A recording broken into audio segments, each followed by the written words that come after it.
Hello learners, welcome to my YouTube channel AK Education. Today we will study on the topic of principles of child development. Before studying the principles of child development, we will understand the 2 points that are very important for our syllabus. What is growth? Growth refers to the quantitative changes which means increase in size and structure of the body as a whole. Growth क्या है? एक quantitative changes है. And development क्या है? जो qualitative and quantitative changes हैं. Let's see about the growth.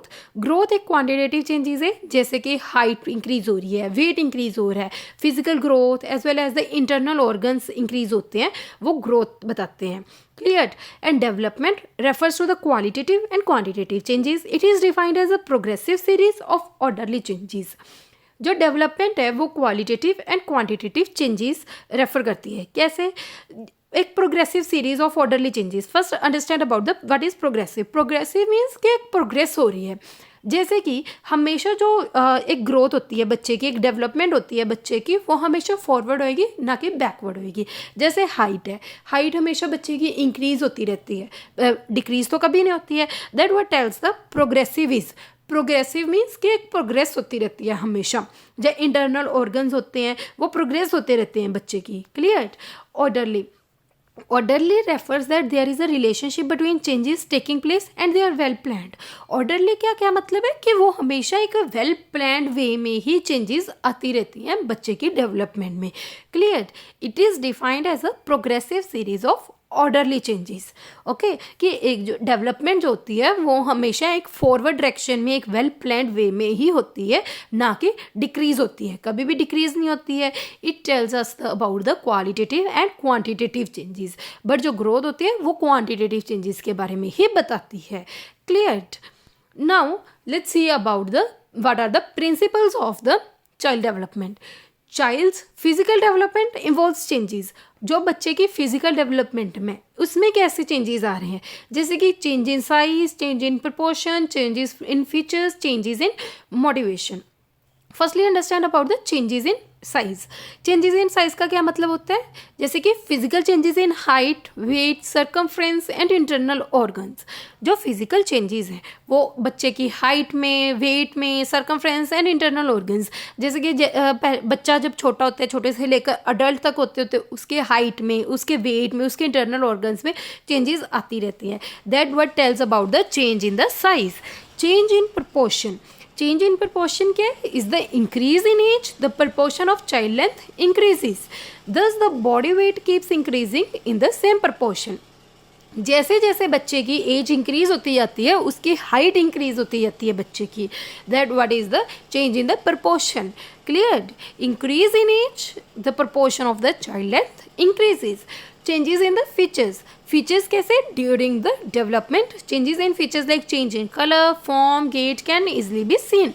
जब बच्चे की डेवलपमेंट होती है तो फीचर्स में कैसे चेंजेस आते हैं? जैसे कि एग्जांपल लेते हैं हम. पहले एक बच्चा है, बच्चे के बेबी हेयर्स होते हैं, बट धीरे धीरे वो रिमूव होते जाते हैं अपने आप. एंड जैसे जैसे बच्चा बड़ा होता जाता है उसमें पुबर्टी डेवलप होनी शुरू हो जाती है, तो पुबर्टी डेवलप होती है.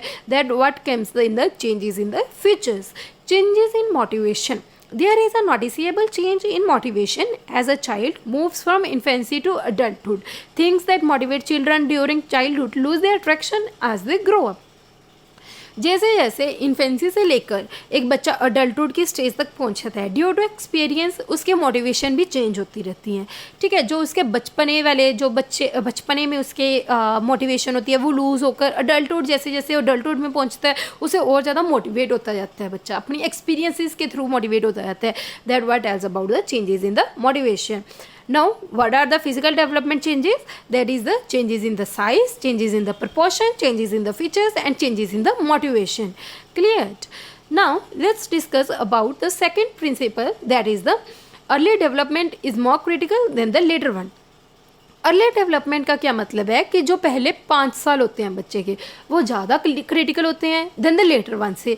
जो पहले 5 साल में बच्चे के माइंड में जो चीज़ बैठ गई वो चीज़ लाइफ टाइम उसको वैसे ही, उसका बिहेवियर, उसका नेचर वैसे ही बन जाता है. नाउ लेट्स सी. जैसे कि interpersonal relationships. First point is the interpersonal relationship. Interpersonal मतलब क्या होता है कि जो दो से ज़्यादा लोगों के साथ रिलेशनशिप्स बिल्डअप होते हैं, जैसे कि फैमिली मेम्बर्स के साथ। एक बच्चा जो होता है इंटरपर्सनल रिलेशनशिप्स में पहले वो अपने फैमिली मेम्बर्स के साथ रिलेशनशिप्स बिल्डअप करने की कोशिश करता है। इमोशनल स्टेज क्या होती है? इमोशनल स्टेज में बच्चे को, जैसे कि अगर छोटे बच्चे को ही हम बार बार रिजेक्ट करते रहे, उसकी किसी बात को रिजेक्ट करते रहे, तो वो अपना कॉन्फिडेंस लूज़ करना शुरू कर देता है, जो कि उसको इमोशनली वीक कर देता है। Clear? Now third point is the child training. What is the child training? जैसे कि कुछ फैमिलीज, हर depends on the family to family, ठीक है। जैसे कि कुछ परमिसिव पेरेंट्स होते हैं जो कि बच्चों को बहुत ज़्यादा ही वो बच्चे जो परमिसिव पेरेंटिंग वाले बच्चे होते हैं वो बच्चे बहुत ज़्यादा irresponsible and lack of responsibilities से बहुत ज़्यादा कम होते हैं, ठीक है। Lack of sense and responsibility होती है। बट जो डेमोक्रेटिक एंड अथॉरिटेरियन पेरेंट्स होते हैं उनके जो बच्चे होते हैं वो बहुत ज़्यादा रिस्पॉन्सिबल एंड जजमेंटल बच्चे होते हैं। Clear? Early role playing. What is the early role playing? Early role playing में क्या होता है, जो फर्स्ट चाइल्ड है, ठीक है, वो लेटर चाइल्ड से के लिए अपनी कुछ रिस्पॉन्सिबिलिटीज़ को समझता है, कुछ सेल्फ कॉन्फिडेंस को समझता है। That what tells about the role playing. Okay, जो फर्स्ट बेबी होता है वो सेकंड बेबी की तरफ को अपनी कुछ रिस्पॉन्सिबिलिटीज़ को समझना शुरू कर देते हैं एंड वो एक रोल प्ले करना शुरू कर देते हैं सेकेंड बेबी के लिए। Clear? Child family structures. Child family structures क्या बताते हैं? जैसे कि डाइवोर्स फैमिलीज़ होती हैं, कुछ लार्ज फैमिलीज़ होते हैं, कुछ अथॉरिटेरियन फैमिलीज़ होती हैं। जो डाइवोर्स फैमिलीज़ होती हैं उनके जो बच्चे होते हैं वो बच्चे अपना फैमिली का स्ट्रक्चर को कैसे देखते हैं कि डिस्ट्रस्टफुल, हर एक रिलेशन को डिस्ट्रस्टफुल समझते हैं, एंग्शियस होते हैं। ऐसे ही जो लार्ज साइज़ में रहने वाले बच्चे होते हैं लार्ज फैमिलीज़ में, वो बहुत ज़्यादा एडजस्टिंग बच्चे होते हैं। ऐसे ही जो अथॉरिटेरियन बच्चे होते हैं उनका बिहेवियर डिफरेंट होता है। Clear? And last point is the environmental stimulation. Environmental stimulation क्या बताता है कि एनकरेज करना बच्चे को। कैसे एनकरेज करते हैं? जैसे कि उसको कैसा इन्वायरमेंट दिया जा रहा है ताकि वो और ज़्यादा एक्टिव बन सके, ताकि उसकी डेवलपमेंट हो सके, वो इन्वायरमेंटल स्टिमुलेशन बताते हैं। Clear? Now let's discuss our third principle, that is the development is product of maturation and learning. Development is product of maturation and learning. Okay, maturation जो होती है वो हमेशा प्रीनेटल होती है, बट जो हमारा लर्निंग होती है वो हमेशा पोस्ट नेटल होती है। क्लियर? जैसे कि जो डेवलपमेंट होती है, जो मैच्योरेशन होती है वो हमेशा बिफोर बर्थ होती है, बट जो लर्निंग होती है आफ्टर बर्थ होती है, जिसको हम सीखते हैं आफ्टर बर्थ। जो चीज़ें जो हम एक्सपीरियंसेस लेते हैं, जो चीज़ें नई चीज़ें हम सीखते हैं उसको हम लर्निंग कहते हैं। जो मैच्योरेशन होती है वो इंटरनली जो मैच्योर होती है उसको हम मैच्योरेशन कहते हैं। सो development is the product of the maturation and learning. Clear? Now let's discuss about the fourth principle, that is the development is sequential. This is a very important point, please listen it carefully. Okay, development is sequential. Development जो होती है एक sequence में होती है, एक pattern में होती है हर एक बच्चे की। जैसे कि पहली डेवलपमेंट होती है सेफोलोकॉर्डल सीक्वेंस। सेफोलोकॉर्डल सीक्वेंस का क्या मतलब होता है कि जो development starts from head and progress towards feet. जो डेवलपमेंट होती है ये हेड से लेकर टो तक की होती है। पहले ब्रेन इंप्रूव होता है, उसके बाद ही ट्रंक इंप्रूव होना शुरू होता है। क्लियर? प्रॉक्सिमोडिस्टल सीक्वेंस क्या होता है? Development starts from centre to outside of the body, near to far of the body.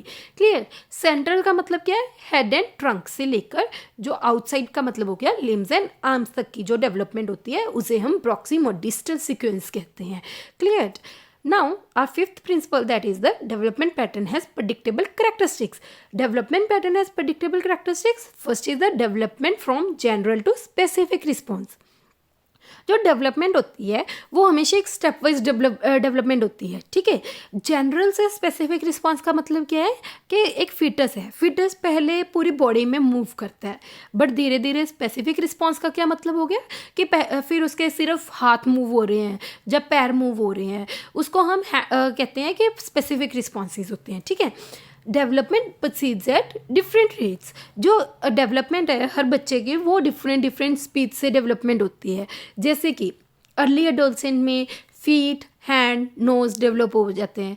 ऐसे ही लेटर एंड स्लोली हमारे जो लोअर पार्ट हैं शोल्डर्स के वो डेवलप होने शुरू हो जाते हैं।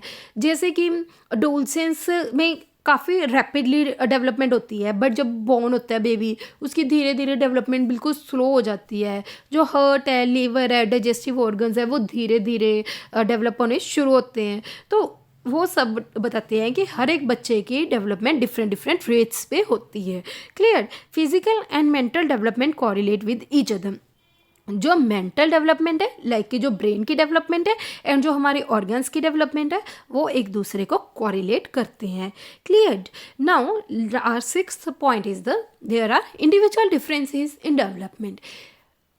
डेवलपमेंट में इंडिविजुअल डिफरेंसेस होती हैं, जैसे कि हर एक बच्चा अपने अकॉर्डिंगली, अपनी हेरिडिटरी के अकॉर्डिंगली, अपने इन्वायरमेंट के अकॉर्डिंगली डेवलप होता है। क्लियर।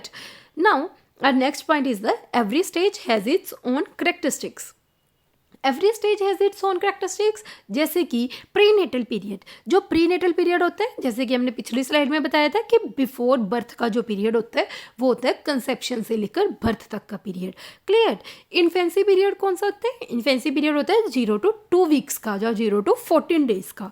ओके, जिसको हम नियोनेट्स कहते हैं। वो बच्चे होते हैं जो न्यू बॉर्न बेबी होते हैं। जैसे ही वो बॉर्न होते हैं, न्यूली बॉर्न बेबी होते हैं, उनकी जो ग्रोथ होती है, डेवलपमेंट होती है, वो बहुत स्लो हो जाती है क्योंकि वो एक न्यू इन्वायरमेंट पे एंटर कर रहे होते हैं, तो उनकी ग्रोथ रेट स्लो हो जाती है। ओके। क्लियर। बट धीरे धीरे जैसे ही इस पीरियड में आकर उनकी स्लो होती है, बट धीरे धीरे उनकी फिर से रैपिडली ग्रो होनी शुरू हो जाती है। ओके। बेबीहुड पीरियड कौन सा होता है? जो 2 वीक से लेकर 2 ईयर्स तक का होता है, जो कि हेल्पलेस बेबी होते हैं, बिल्कुल हेल्पलेस बेबी होते हैं। डिपेंडेंट बेबीज होती हैं 2 वीक से लेकर 2 ईयर्स वाले, वो बेबीहुड पीरियड होता है। ओके। चाइल्डहुड पीरियड कौन सा होता है? जो 2 ईयर्स से लेकर अडोलसेंस तक का पीरियड होता है।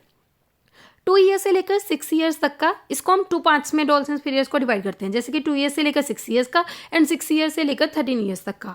ओके। जो 2 ईयर्स से लेकर 6 ईयर्स का टाइम पीरियड होता है वो प्री गैंग एज होता है, जो कि अर्ली चाइल्डहुड एज होती है। ठीक है, जिसमें बच्चे अभी सीखना, इन्वायरमेंट से सीखना शुरू करते हैं। एंड 6 to 13 ईयर्स में बच्चे सीख जाते हैं एंड वो अपना कुछ फ्रेंड ग्रुप्स बनाने शुरू कर देते हैं, जिसको हम गैंग एज कहते हैं। क्लियर।